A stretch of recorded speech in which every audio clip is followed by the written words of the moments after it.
وہ طاقت جو آپ کو خالق کی عبادت پہ فورس کرے، مجبور کرے، اور انسان یہ سوچنے پہ مجبور ہو جائے کہ کوئی تو ہے جو نظام خلقت چلا رہا ہے، اس کی بارگاہ میں مجھے جانا چاہیے، اس کے سامنے اپنی جبین نیاز جھکانی چاہیے۔ عقل انسان کو مجبور، یہ فرشتوں کا کوئی کمال نہیں ہے کہ رکوع والے رکوع میں کھڑے ہیں، سجدے والے سجدے میں پڑے ہیں، تسبیح و تقدیس و تمہید و تحلیل و تمجید میں مصروف ہیں، یہ ان کا کمال نہیں ہے، ان کے پاس فقط عقل ہے، اور عقل کا کام فقط اور فقط خالق کی عبادت کرانا ہے، اس کے علاوہ عقل۔ اور آپ برادران دیکھیں، یہ بات تھوڑی لمبی ہو جائے گی، کلامی بحث ہے، عقل کیا ہے، قلب کیا ہے، جی خواہشات کیا ہے، نفس کیا ہے، روح کیا ہے، میں بات کو لمبا نہیں کرنا چاہتا، بس عقل اور قلب میں یہی فرق ہے جو اقبال نے کہا تھا، بے خطر کود پڑا آتش نمرود میں عشق، عقل ہے محو تماشائے لب بام، ابھی عقل سوچ رہی تھی کودوں نہ کودوں، چھلانگ ماروں نہ ماروں، مگر جو عشق ہے یہ ایک قدم آگے ہے، جو قلب ہے یہ ایک قدم آگے ہے۔ ظاہراً اگر عقلی پیرامیٹر پہ کربلا کو دیکھا جائے، جو آپ کے علاوہ جن کو عشق کربلا نہیں ملا، جنہیں حسین جیسی نعمت نہیں ملی، جب وہ عقلی پیرامیٹر پہ کربلا کو دیکھتے ہیں تو انہیں نقصان نظر آتا ہے۔ ظاہراً انہیں کربلا امام حسین علیہ السلام کا اگر لاجیکل بنیاد اور عقلی پیرامیٹر پہ وہ اس کا ڈیسائیڈ کریں تو انہیں کربلا ایک نقصان نظر آتی ہے، مگر عشق کے پیرامیٹر پہ دیکھا جائے تو جو قدم ابراہیم نے اٹھایا تھا وہی وارث ابراہیم نے اٹھایا، لہذا یہ ایک منزل علیحدہ ہے۔ انشاءاللہ اگر زندگی رہی تو کل والی مجلس میں ہو سکتا ہے بیان کروں کہ یہ جو عقلی پیرامیٹر ہیں اور جو قلبی ہیں ان میں کیا فرق ہے، اور جو ہمارے ملک میں بالخصوص جو ایک ابہام چھوڑا جاتا ہے نوجوان نسل میں کہ عشق کی منزل اور ہے اور شریعت کا راستہ اور ہے، ہرگز نہیں، اس جملے کی کوئی حقیقت نہیں۔ عشق وہی مقدس ہوتا ہے جو شریعت کے تابع نظر ہے، جو شریعت کے تابع نظر ہے، وہ کوئی عشق نہیں ہے، وہ جہالت ہے جو شریعت کو پیچھے چھوڑ دے کہ شریعت کی منزل اور ہے اور عشق کی منزل اور ہے۔ نہیں، کل انشاءاللہ اس پہ میں اگر موقع ملا تو گفتگو کروں گا۔ خدا جانے ہمارے اندر خالق نے کیا کمالات رکھے ہیں۔ فرشتوں کے پاس فقط عقل ہے، خواہشات نہیں ہیں کہ جو انہیں مجبور کریں کہ کھانا ہے، پینا، یہ اشتہا ہے، بھوک ہے، پیاس ہے، یہ ساری خواہشات ہیں انسان کی، دولت، ہوس، مال، رزق، یہ انسان، یہ بالکل عقل کے اپوزٹ ہے، 100% بالکل یہ عقل کے خلاف ہے خواہش۔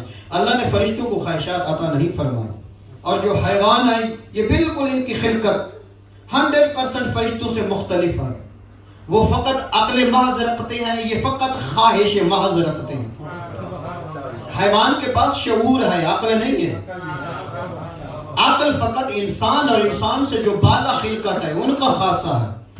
جو کچھ برادران کہتے ہیں جی حیوان روتے بھی ہیں، حیوان جب دودھ کا وقت آ جائے تو یہ آوازیں نکالتے ہیں، جب ان کے سامنے جانور ذبح کیا جائے تو یہ مخزون ہو جاتے ہیں، اور شریعت کے بھی یہی احکام ہے کہ حیوان کے سامنے حیوان ذبح نہ کیا جائے۔ میرے الفاظ کے ساتھ آپ کا ذہن ماشاءاللہ سفر کر رہا ہے، تو میں شور تھوڑا مچاتا ہوں، الفاظ زیادہ خدمت میں پہنچاتا ہوں، یہ میری تھوڑی فطرت ہے، جبلت ہے، میں نے اپنا انداز بدلا ہوا ہے کہ جو میں نے اپنی طاقت جذبات پہ اور خطابت پہ لگانی ہے وہی الفاظ کچھ زیادہ نوجوانوں کی خدمت میں پہنچا دیے جائیں۔ تو ماشاءاللہ اس میں شرط یہی ہوتی ہے کہ انسان کا ذہن بیدار رہے، جو الحمدللہ آپ کا ذہن پہلے سے بیدار ہے۔ مجھے یہ نہیں کہنا پڑے گا کہ آپ جاگ کے سنیں، آپ جاگ رہے ہیں، یہ بھی ظلم ہے کہ جاگنے والے کو کہا جائے کہ جاگ کر سنیں، اور جو نیند کرتا ہے میں کسی قسم کا شرم محسوس نہیں کرتا، اسے خود جگا لیتا ہوں اور اسے کہہ دیتا ہوں کہ ماشاءاللہ آپ بیدار ہو جائیں۔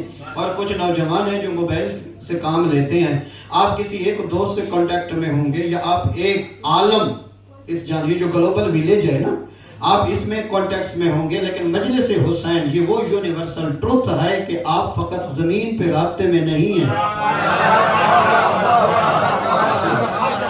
آپ جہاں پہنچنا چاہیں پہنچ سکتے ہیں۔ تو یہ وہ اس ترقی کے وہ زینے، وہ منازل طے کراتی ہے مجلس حسین۔ اگر پڑھنے والا صحیح حسین بیان کر دے، اگر اسے خود علم ہو کہ حسین کا راستہ کیا ہے،